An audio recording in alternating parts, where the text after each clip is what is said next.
Canva's latest keynote was exciting to watch. The products and additions they unveiled were amazing. But rather than covering all of them, I want to highlight just 2 features that excite me and should excite designers and content creators as well. You know what's weird?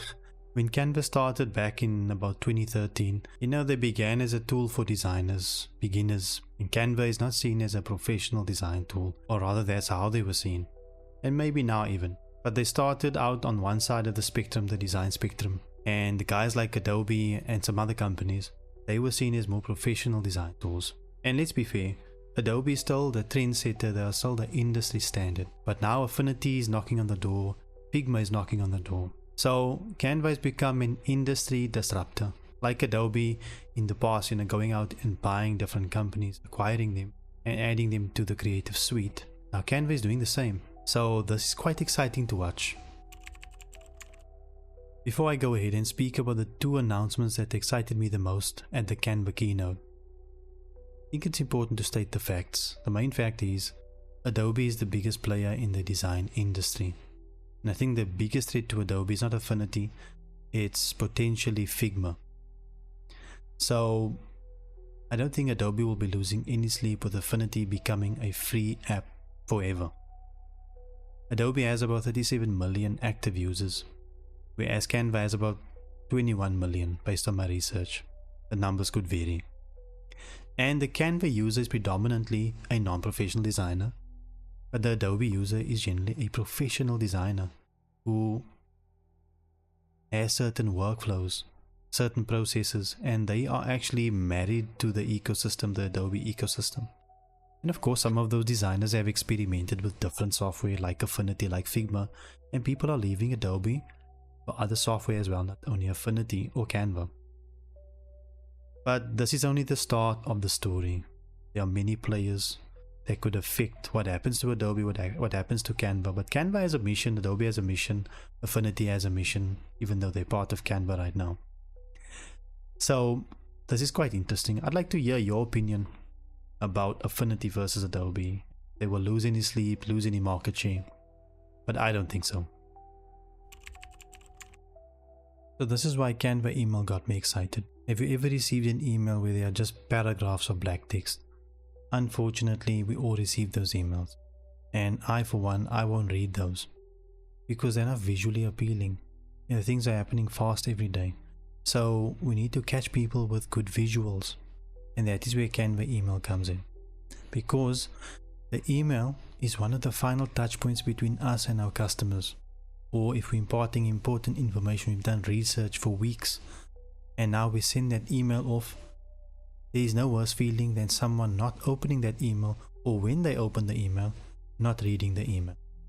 So I've received emails like that, and there is valuable information in that email, but unfortunately I pass.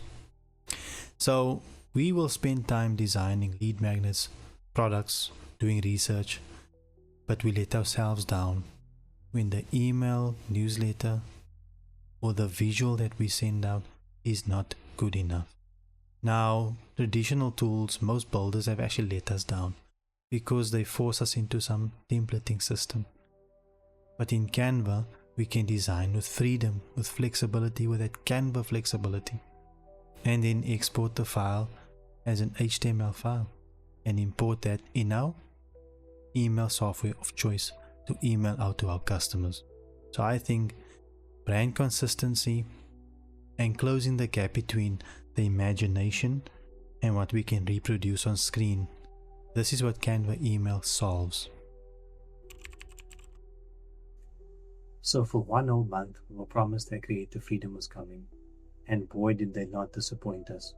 On October 30, when there was one wish left, and it was Affinity, the full app for free forever for everyone, I think everyone's day was made. All that speculation died instantly.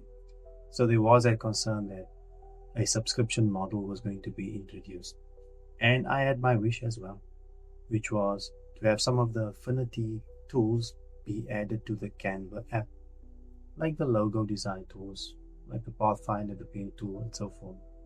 But I think they went one further. They have a separation of purpose, keeping the professional tool as a professional tool and the Canva app as the Canva app. Because Canva is more for accessible work, whereas Affinity is more for high level design work. And to have the entire app for free, that just allows us way more flexibility. Rather than having some of those features or tools be added to Canva, but still have Affinity as a one-time purchase. But now we have it for free, so there's no need to have it inside Canva. But we need to think of smart ways of working between the apps, and that is something I'm going to focus on in future videos. How can we work between the Affinity app and Canva? How can the normal designer or even the non-designer find ways to use the power of both the accessibility of Canva and the professional, high level, the technical skills of Affinity? And what products can we create, what designs can we create using these two powerful tools? You know, us as creatives, can be hard sometimes to admit that we are using an inferior tool. Inferior. And Canva definitely falls in that purview. And I, for one, I use Canva. I've admitted that to some of my design friends. And Canva, the reputation is improving online. And I would give advice and say that if you're an Adobe user or you're using Figma or any other high-level design tool, I would say give Canva a chance and use it for certain use cases. Find ways to solve your design problems using other tools. So that was my take on these two new Canva editions. I'd like to know what your opinion is. What is your workflow? Please drop a comment. And if you like this video, please subscribe for more design discussions.